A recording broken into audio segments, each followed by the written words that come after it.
A'udzubillahi minasyaitonirrajim. Bismillahirrahmanirrahim.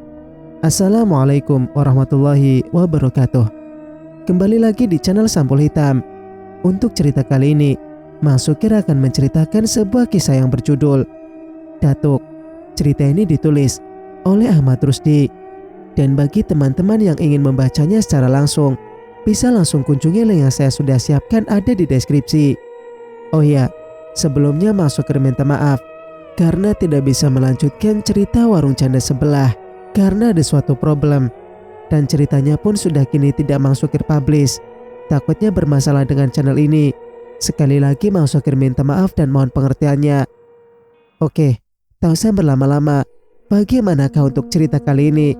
Langsung saja kita ke ceritanya. Selamat mendengarkan. Kin Dananjaya dikejutkan oleh fakta tentang keluarganya saat untuk yang pertama kalinya dia mengunjungi losmen Dananjaya, penginapan warisan kakek buyutnya yang berdiri di pinggir kota Bandar Lampung. Fakta mengerikan tentang pesugihan yang sudah secara turun-temurun dilakukan keluarga Dananjaya. Bersama kedua temannya, Leta dan Gavin, Kin berjuang untuk menyudahi ritual penuh dosa peninggalan kakek buyutnya. Langkah Kin lambat dan goyah, tapi tujuannya pasti, memasuki gua itu. Suhu di dalam gua hangat dan kering. Dia merasa cukup nyaman. Ternyata gua tidak sama dengan yang selama ini dia pikirkan. Lembab, basah, dan berbahaya seperti yang sering Kin tonton di National Geographic Channel. Terhampar bebatuan bulat bermacam-macam ukuran di dalam gua, sedangkan langit-langitnya didominasi warna merah kehitam-hitaman. Pandangan Kin tertuju ke titik cahaya kuning kemasanan jauh di ujung gua, dan dia memutuskan untuk menghampiri cahaya tersebut. Awalnya, lorong gua cukup luas. Kin bisa leluasa menapakinya. Namun, semakin ke dalam, lorong semakin sempit. Beberapa kali dia harus berjalan dengan posisi jongkok. Jarak kepala dan langit-langit hanya sejengkal jari. Di titik itu, Kin merasakan perubahan suhu, panas dan pengap. Untung saja tidak ada gangguan dari binatang-binatang seperti ular berbisa atau kelelawar yang dia benci. Ketika Kin sudah semakin dekat dengan tujuannya, tubuhnya dirangsang udara segar dan wangi rerumputan basah. Sesuatu yang begitu menyegarkan dan menenangkannya. Tanah kering di dalam gua menjadi sedikit lembab, seperti habis terkena gerimis, dan terdengar suara gemuruh yang asalnya dari luar gua, yang tinggal beberapa meter lagi dia capai. Kin mempercepat langkahnya. Hal pertama yang ditangkap matanya ketika keluar dari gua adalah keindahan alam paling menakjubkan yang pernah dia lihat. Kin menatap jauh 2 km di depan. Sebuah air terjun yang memuntahkan deras air ke bebatuan di bawah, menciptakan aliran sungai yang membelah hijau dan rimbunnya pepohonan di sekitar. Airnya bening seperti kaca. Kin keluar dari gua dan melangkah di jalan setapak dari bebatuan yang di kiri dan kanannya ditumbuhi bunga yang bermekaran. Jalan setapak itu mengarah ke sebuah pohon besar tinggi yang di sekelilingnya terdapat 4 buah bangku panjang terbuat dari batu. Sesampainya di depan pohon, dia duduk di salah satu bangku sambil memandang pohon besar di depannya. Lalu menatap aliran sungai, lalu padang bunga yang sedang bermekaran. Indah betul. Seekor burung gagak baru saja hinggap di ranting pohon ketika Kin mendengar suara langkah kaki mengeluarkan bunyi mengetuk-ngetuk di jalan setapak. Dia menyadari sesuatu mendekatinya, tetapi tidak menoleh. Matanya tetap tertuju ke burung gagak. Langkah itu berhenti tepat di belakangnya dan tercium bau darah. Kin menciuminya, jelas sekali. Seketika suasana menjadi hening. Lalu Kin merasakan sentuhan di pundak bersamaan dengan terdengar suara berat dan serak dari sosok itu menyebutkan namanya. Kin Dananjaya.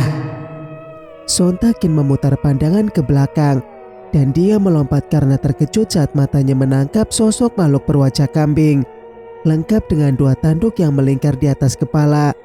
Makhluk itu menyeringai, memamerkan gigi-gigi yang rapi serta tajam, seakan dikikir. Kulitnya seperti kayu eboni berwarna biru kehitaman. Tubuh makhluk itu seperti manusia, namun kaki-kakinya berbentuk seperti kaki kambing. Siapa kau? Tanya Kin. Suaranya bergetar karena takut. Aku, balas makhluk itu. Jari telunjuk tangan kanannya yang berkuku panjang, hitam dan runcing menyentuh dada. Sambil berjalan mengitari bangku mendekati Kin, makhluk itu berkata, "Namaku Mendes, dan aku adalah temanmu. Bahkan lebih dari itu, akulah penjagamu. Aku tangan dan kakimu. Aku adalah pedang dan jubahmu. Akulah engkau." Kin tidak benar-benar bisa menelan ucapan Mendes. Rasa takut sudah memilihnya erat-erat, membuyarkan fokusnya. Makhluk di depannya sangat mengintimidasi. Kin melangkah mundur, mencoba menjaga jarak. "Kau takut kepadaku?" Langkah Kin terhenti dan berkata, Sebenarnya, makhluk apa kau?" Mendes tersenyum. "Tidakkah kau melihatnya?" Dia mengangkat satu tangannya. Telunjuknya menunjuk ke sekitar. "Akulah yang menciptakan tempat ini. Akulah sang pencipta. Akulah Tuhan." Napas Kin tersekat ketika mendengar jawaban Mendes. Kata-kata itu menyinggung perasaannya. Tuhan yang dia pikirkan tidak memiliki tanduk, apalagi baunya seperti darah. Bahkan menurut keyakinan Kin, bentuknya tidak bisa dan tidak boleh dideskripsikan dengan kata-kata. Lalu, sekonyong-konyong datang sesosok makhluk seram, berkata dengan sombong mengaku-ngaku kalau dirinya Tuhan. Tentu saja hal itu membuat amarah Kin memuncak dan entah dari mana datangnya keberanian itu. Kin menunjuk wajah Mendes dan berseru, "Kau iblis!" Kin tersentak bangun dari tidur. Jam digital di dashboard menunjukkan pukul 11:30 malam. Keningnya dibasahi keringat dan napasnya tersengal-sengal. Mimpi buruk. Mimpi buruk. Kin menatap Gavin yang sedang mengemudikan Range Rover melewati kios-kios tutup di pinggiran jalan lintas Sumatera yang sepi. "Iya," balas Kin. "Kin," Leta memanggilnya dari bangku belakang sambil menyodorkan botol air mineral kemasan 600 ml. Kin meraih air mineral, membuka tutup botol dan meminumnya. Kemudian, tubuhnya disenderkan ke kursi, mencari posisi yang paling nyaman. Perjalanan ini terasa menyebalkan baginya. Dari Jakarta Selatan menuju Bandar Lampung tanpa melewati jalan tol, membuatnya mau menangis.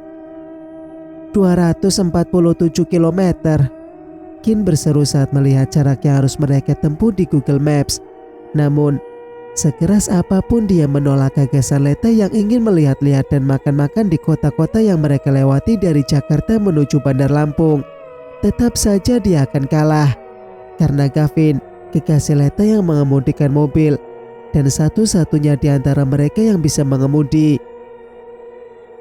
"Jadi, Freddy Krueger hadir di mimpimu?"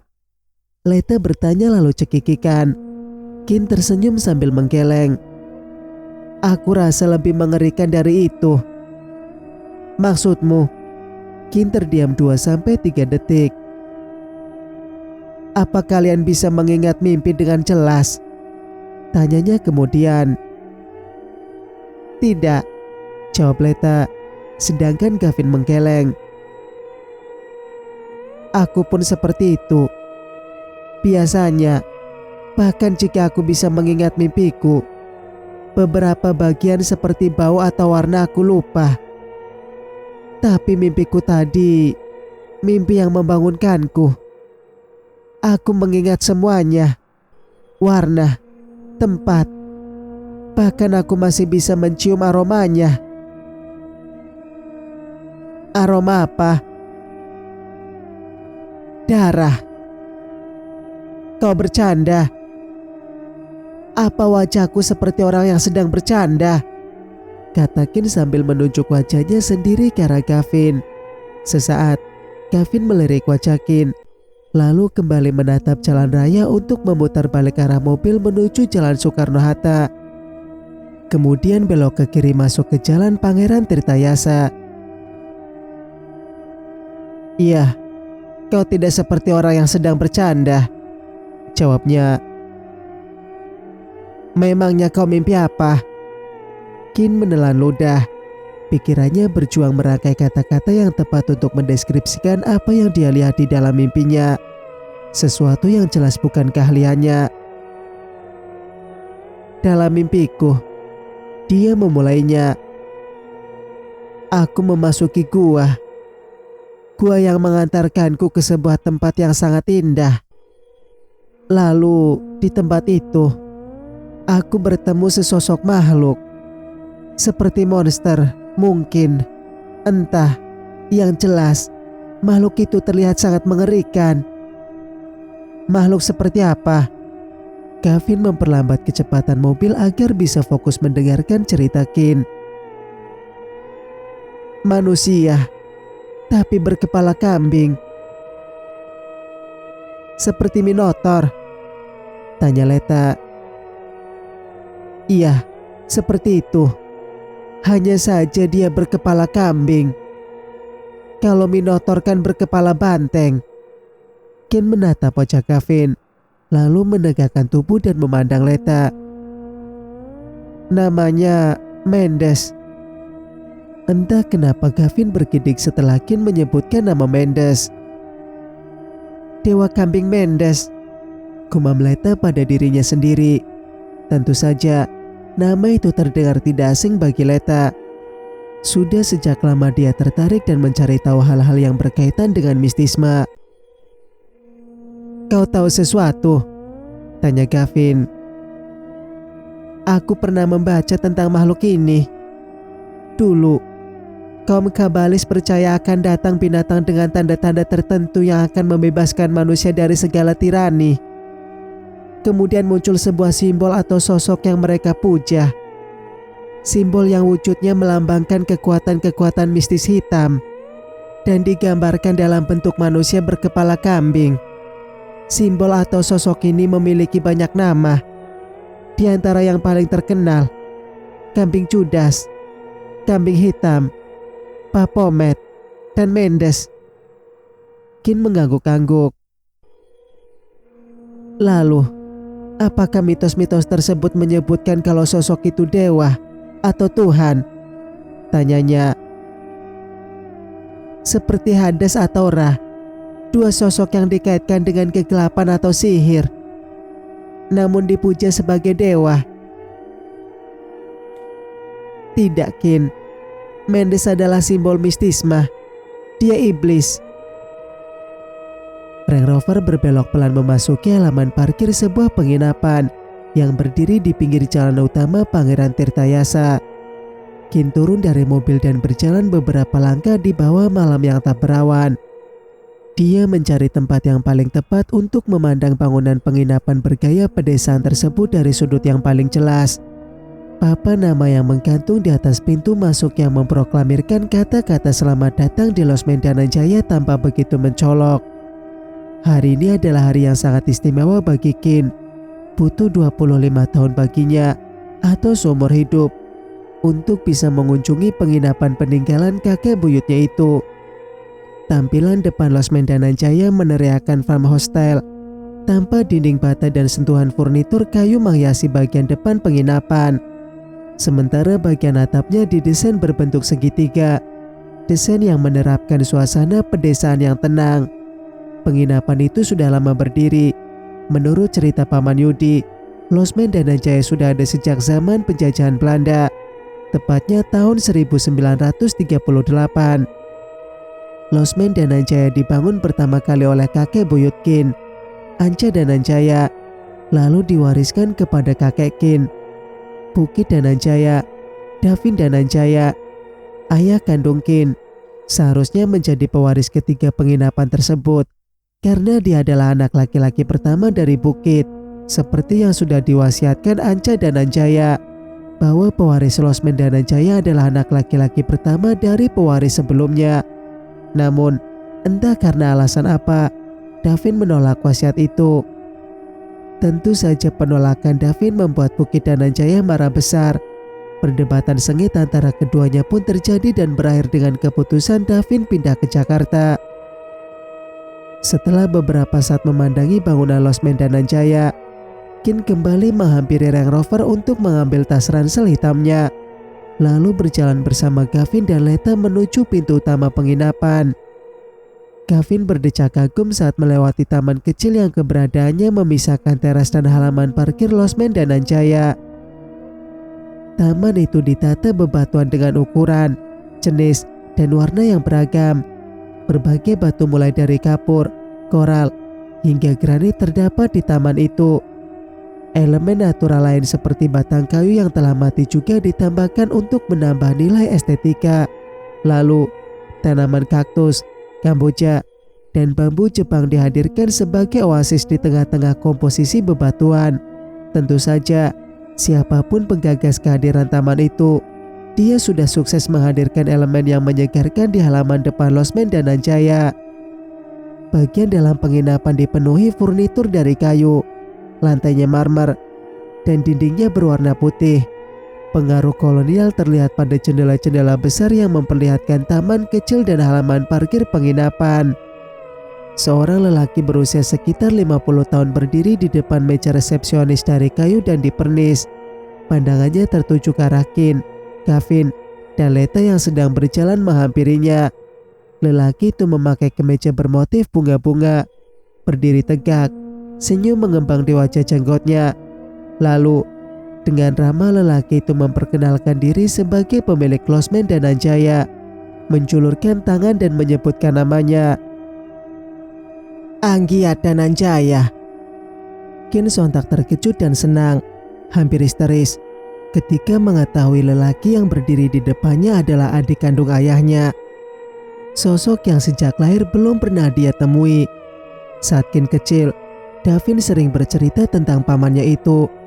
Hal yang memotivasinya untuk bisa bertemu dengan Anggiat setelah kematian Davin 3 bulan yang lalu akibat kanker paru-paru.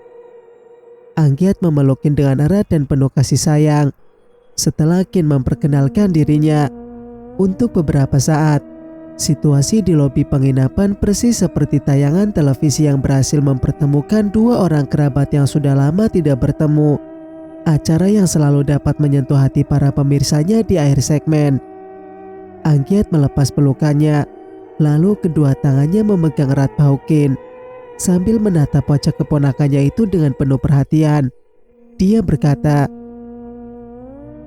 "Aku tidak percaya kau benar-benar ada di depanku sekarang, Kin." Kin tersenyum. "Iya, aku juga tidak menyangka bisa bertemu denganmu, Paman." "Kau tahu, aku sangat terkejut sampai hampir terjatuh dari kursi ketika Yudi mengabarkan kalau kau sedang dalam perjalanan ke sini." Kin mendecak pura-pura sebal setelah mendengar perkataan Anggiat. "Hah? Sebenarnya aku bermaksud untuk memberi kejutan. Tapi ternyata Paman Yudi sudah memberitahu kalau aku sedang menuju ke sini." "Kin, jika Yudi tidak menghubungiku sebelumnya, lalu tiba-tiba kau ada di sini, hal itu bisa membuat jantungku berhenti," kata Anggiat. Lalu mereka tergelak. Yudi adalah sepupu Davin dan Anggiat dari ibu mereka. Bisa dibilang saudara jauh, dan bukan seseorang yang memiliki nama belakang Dananjaya. Namun, hubungan Yudi dan Davin memang cukup dekat. Walau usia mereka terpaut cukup jauh, Yudi lebih tua 10 tahun dari Davin. Yudi adalah orang yang paling berjasa saat Davin hijrah ke Jakarta. Dia yang mencarikan Davin pekerjaan dan untuk beberapa waktu, Davin dan istrinya, Sarah, menetap di rumahnya. Kin piatu sejak bayi. Sarah meninggal dunia saat melahirkannya. Oleh sebab itu, setelah Davin meninggal dunia, pamannya itu menceritakan tentang Anggiat. Sesuatu yang Yudi harapkan bisa mengobati kehilangan Kin atas kepergian ayahnya. Setelah merasa sudah mendapatkan informasi yang cukup dari Yudi tentang Anggiat dan losmen Dananjaya, Kin memutuskan untuk berkunjung ke Bandar Lampung. Kin memperkenalkan Gavin dan Leta kepada Anggiat. Anggiat menyambut keduanya dengan ramah. Malam ini adalah malam yang indah bagi Kin. Sosok Anggiat ternyata sama seperti yang sering ayahnya ceritakan. Ramah dan tipikal orang yang senang melempar candaan. 247 km perjalanan melelahkan dari Jakarta menuju Bandar Lampung terbayarkan. Kin sudah tidak keberatan dengan itu. Perbincangan mereka berakhir setelah Leta mengutarakan keinginannya selama berada di Bandar Lampung, pergi ke Pulau Pahawang dan Tegalmas, melihat lumba-lumba di Teluk Kiluan, dan tentu saja mengunjungi Taman Nasional Waikambas. Singkat cerita, dari balik jendela, langit mulai cerah. Hujan bulan November yang terus-menerus turun sejak subuh mulai mereda. Kin turun dari atas ranjang lalu melangkah menghampiri jendela. Bandar Lampung terbangun. Untuk pertama kalinya Kin merasakan kendaraan berseliweran di jalan raya. Truk-truk tronton dengan mesin meraung-raung. Sejumlah mobil kecil dan sepeda motor dengan pengendara yang mengenakan jas hujan. Jalan Pangeran Tirtayasa memang terkenal sepi di malam hari. Hanya beberapa truk-truk pengangkut hasil bumi yang berlalu lalang, atau kendaraan-kendaraan pribadi yang bisa dihitung dengan jari. Sedangkan di pagi, siang, atau sore hari, jalan itu dilewati banyak kendaraan yang menuju pusat kota atau arah sebaliknya, menuju komplek pergudangan di daerah Campang Raya. Kin melangkah menuju kamar mandi yang terletak di ujung kamar sambil menekan-nekan dahi dengan ibu jari dan telunjuk tangan kanannya. Kepalanya sedikit pusing. Maklum, dia hanya tidur selama 2 jam tadi malam. Kegelisahan akan mimpi buruk yang membangunkannya di perjalanan masih memilihnya. Tadi malam, di atas ranjang penginapan yang empuk, ketika kantuk perlahan-lahan menghampiri, dia memikirkan kemungkinan duduk di bangku batu sambil menatap pohon besar. Lalu sosok manusia berkepala kambing datang menghampiri. Saat pikiran itu muncul, dia sontak membuka matanya kembali. Baru ketika azan subuh berkumandang, tidur akhirnya merayapi dan merengkuhnya. Dia tidak bermimpi. Setelah menyelesaikan kegiatannya di kamar mandi, Kin memutuskan untuk keluar kamar, melangkah menuruni tangga dan setibanya di lantai 1. Pandangannya tertuju ke sebuah pertigaan di ujung lorong. Ada keinginan untuk melihat-lihat ada apa di sana. Toh, ini kan penginapan keluarganya. Ada bagusnya juga kalau dia mengetahui ada apa saja di dalamnya. Nanti saja deh, pikir Kin dan melangkah menuju lobi. Kin menelusuri lorong yang di kanan dan kirinya berjajar kamar-kamar. Ada nomor-nomor yang berwarna kayu yang ditempel di pintu kamar yang semakin dekat dengan lobi. Besarnya semakin kecil. Di lobi, Kin memilih untuk duduk di sofa panjang hitam yang terletak di sudut sayap kanan lobi penginapan. Ada 2 eksemplar koran Tribun Lampung di atas meja kaca di hadapannya. Dia meraih satu dan membuka berita olahraga. Pada akhirnya dia lebih tertarik dengan iklan jual beli rumah yang terletak di bagian bawah koran. Kin, panggil seseorang dari arah lorong. Kin menjatuhkan koran ke pangkuan dan matanya menangkap Gavin sedang berjalan ke arahnya. Kin tersenyum saat melihat celana jeans hitam yang Gavin kenakan. Tampaknya Gavin membatalkan rencana untuk lari pagi. Tentu saja, hujan tadi subuh membuat jalanan becek. Belum lagi kenyataan kalau ternyata jalan Pangeran Tirtayasa cukup sibuk di pagi hari dan tidak ada trotoar di sisi jalan raya. Membatalkan untuk lari pagi adalah keputusan paling tepat. Bukannya tadi malam kau bilang mau lari pagi? Gavin tersenyum. Dia tahu Kin sedang menyindir. Iya sih, tapi sayangnya harus dibatalkan. Aku pikir akan terlihat sangat tidak keren kalau aku lari sambil memegang payung. Keduanya tergelak. Di mana Leta? Di kamarnya. Gavin duduk di samping Kin. Mungkin sedang berdandan. Berdandan? Iya. Ya, berdandan. Wanita melakukan itu untuk mempercantik diri, kata Gavin dengan nada meledek. Kau akan tahu kalau sudah memiliki pasangan. Kin tertawa setelah mendengar ucapan Gavin. Terdengar seperti balas dendam, katanya. Itu doa, Kin. Itu doa. Kin mengangguk dan berkata, amin. Dia menyerah. Gavin terlalu ahli dalam seni saling menghina. Yang terjadi setelahnya, mereka berdua berdiskusi tentang apa yang ingin mereka lakukan hari ini. Keduanya tanpa antusias dalam menyampaikan keinginannya. Maklum saja, mereka baru pertama kali berkunjung ke Bandar Lampung. Dan untuk Kin, tadi malam adalah kali pertamanya dia bertemu dengan Anggiat. Sosok yang sejak kecil hanya dia dengar namanya, yang bahkan tidak hadir di acara pemakaman Davin dan Anjaya 3 bulan lalu. Hal itu akan Kin tanyakan nanti. Saat Kin sedang asik berbincang dengan Gavin, dia menyadari sesuatu. Sejak tadi dia merasa ada seseorang memperhatikannya dari balik meja resepsionis. Kin mengarahkan pandangan dan matanya menangkap sosok wanita berusia sekitar 20 tahun sedang menatapnya. Untuk beberapa saat, pandangan mereka saling bertemu. Di sebelah Kin, Gavin sedang berbicara tentang ketertarikannya untuk berkunjung ke Pulau Pahwang sambil mencari informasi tentang pulau itu di ponselnya. Kin tersenyum ke arah wanita itu, dan wanita itu membalas senyuman Kin dengan ramah.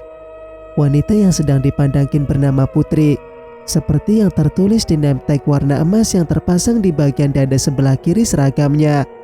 Putri adalah satu dari 2 pegawai tetap Losmen Dananjaya. Wanita berkulit sawo matang itu mengerjakan semua pekerjaan yang berhubungan dengan front office departemen dalam industri perhotelan, mulai dari penyambutan, resepsionis, sampai operator adalah bagian pekerjaan Putri. Sebenarnya wajar kalau tugas Putri agak banyak. Toh, Losmen Dananjaya hanya sebuah penginapan 2 lantai yang menyediakan 15 kamar. Anggia tidak perlu memiliki selusin karyawan untuk membantunya mengoperasikan penginapan. Cukup Putri dan seorang pria parubaya yang bertugas mengurus taman dan merangkap sebagai petugas kebersihan bernama Budiman. Vin, panggil Kin sambil menyenggol kaki Gavin dengan lututnya. Gavin melirik Kin dan melihat temannya itu sedang memandang ke arah lain. Saat dirinya mengikuti arah pandangan Kin, Gavin tersenyum. Samperin dong, ajak kenalan, godanya. Kin tersenyum malu-malu. Ayo, aku temani. Singkat cerita, Leta keluar dari kamar, menutup pintu, lalu berjalan menelusuri lorong lantai 2, melewati pintu-pintu kamar yang tertutup. Dia berhenti di depan kamar nomor 10. Gavin tidur di kamar itu dan menajamkan telinga. Sepi, lalu menuruni tangga dan berjalan menuju lobi. Sesampainya di lobi, Leta melihat Kin dan Gavin sedang berbincang-bincang dengan seorang wanita yang berdiri di balik meja resepsionis. Mereka tampak akrab. Hei, sapa Leta. Kin dan Gavin serentak menatap Leta yang sedang berjalan menghampiri mereka. Kau kelewatan pembahasan yang menarik, kata Gavin. Pembahasan apa? Leta berhenti di depan tumpukan brosur Wonderful Indonesia yang tergeletak di atas meja resepsionis. Jaraknya dengan Gavin sekitar 1 meter. Tentang penginapan ini yang sudah ada sejak zaman penjajahan Belanda.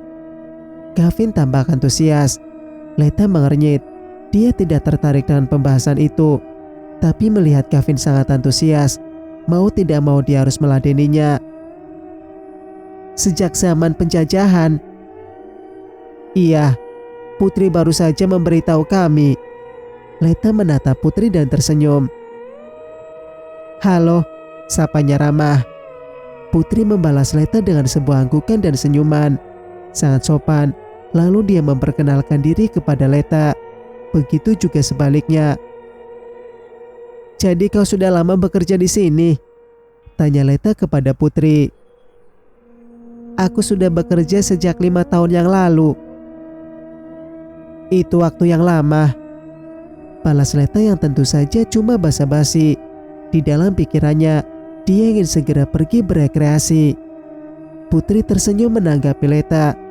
Tampaknya dia sudah menyukai 3 kenalan barunya ini. Put, kata Gavin. Leta menyukai hal-hal mistis. Kau bisa berbincang tentang mistisme dengannya semalam suntuk. Kau menyukai mistisma? Sambar Leta. Putri tersenyum malu. Tidak seperti itu, Mbak. Tadi Mas Kin bertanya apakah ada hantu di tempat ini. Jadi aku menceritakan sedikit pengalamanku. Kin tertawa setelah mendengar ucapan Putri. Aku hanya penasaran, karena menurutku bangunan lama itu berhantu. Sambar Leta. Iya, dan tempat ini sudah ada lama sekali. Sebenarnya aku lebih tertarik dengan orang-orang yang mempercayai mistisme, bukan makhluk mistisnya. Mereka yang memberikan sesajen atau melakukan hal-hal lain yang bertujuan agar bisa terhubung dengan makhluk-makhluk yang mereka percaya bisa memberikan sesuatu. Leta menatap Putri. Tapi aku akan mendengarkan jika kau ingin menceritakan hal-hal seperti itu, Put. Kin dan Gavin merasakan ada yang berbeda dengan Leta pagi ini. Karena yang mereka kenal, Leta bukan tipe orang yang terus terang seperti tadi ketika berbicara dengan orang yang baru dia kenal. Sedangkan bagi Putri, Leta tampak lebih tegas dan ketus jika dibanding Kin dan Gavin. Hal itu membuatnya merasa sedikit sungkan berhadapan dengan Leta. Bukan pengalaman mistis seperti penampakan makhluk dengan wujud yang mengerikan, Mbak. Tapi... Put! Panggil seseorang setengah berteriak dari arah luar penginapan. Kin, Gavin, dan Leta serentak memutar tubuh. Dan mata mereka menangkap tubuh pria tua yang sedikit bungkuk dan tampak benar-benar hanya terdiri dari kulit dan tulang. Dari kerak kemeja coklat yang terlihat sudah kusam dan pudar, muncul leher tempat caku lancip yang seakan ingin menembus kulit coklat yang sudah keriput. Wajahnya mengerikan, sampai-sampai bisa mengusir siapapun. Pipi yang sangat cekung, tulang rahang yang tampak tajam, hidung pesek dengan lubang yang terbuka lebar, dan matanya terletak dalam cekungannya. Siapa Pak Tua itu? Tanyakin kepada Putri. Namanya Pak Budiman. Dia yang mengurus kebun. Putri menatap ke arah Pak Budiman. Ada apa, Pak? Tanyanya. Kalau anak PKL itu sudah datang, suruh beli pupuk. Putri mengangguk lalu menjawab. Baik, Pak. Setiap tahun, Losmen Dananjaya kedatangan pelajar dari SMK Perhotelan Tirtayasa yang ditugaskan latihan kerja. Tahun ini ada 2 murid yang ditugaskan latihan kerja di Losmen Dananjaya, Asep dan Sigit. Di Losmen Dananjaya, Asep dan Sigit. Berangkat yuk, ajak Leta setelah Pak Budiman mengucapkan. Pesannya kepada Putri. Tampaknya dia benar-benar tidak tertarik untuk lanjut mendengarkan cerita mistis dari Putri. Dia ingin segera pergi berekreasi. Bersambung, nantikan kelanjutan ceritanya di video berikutnya. Jika kalian suka dengan ceritanya, jangan lupa untuk like, subscribe, dan nyalakan notifikasinya agar tidak ketinggalan cerita-cerita dari Mang Sukir. Mang Sukir pamit. Wassalamualaikum warahmatullahi wabarakatuh.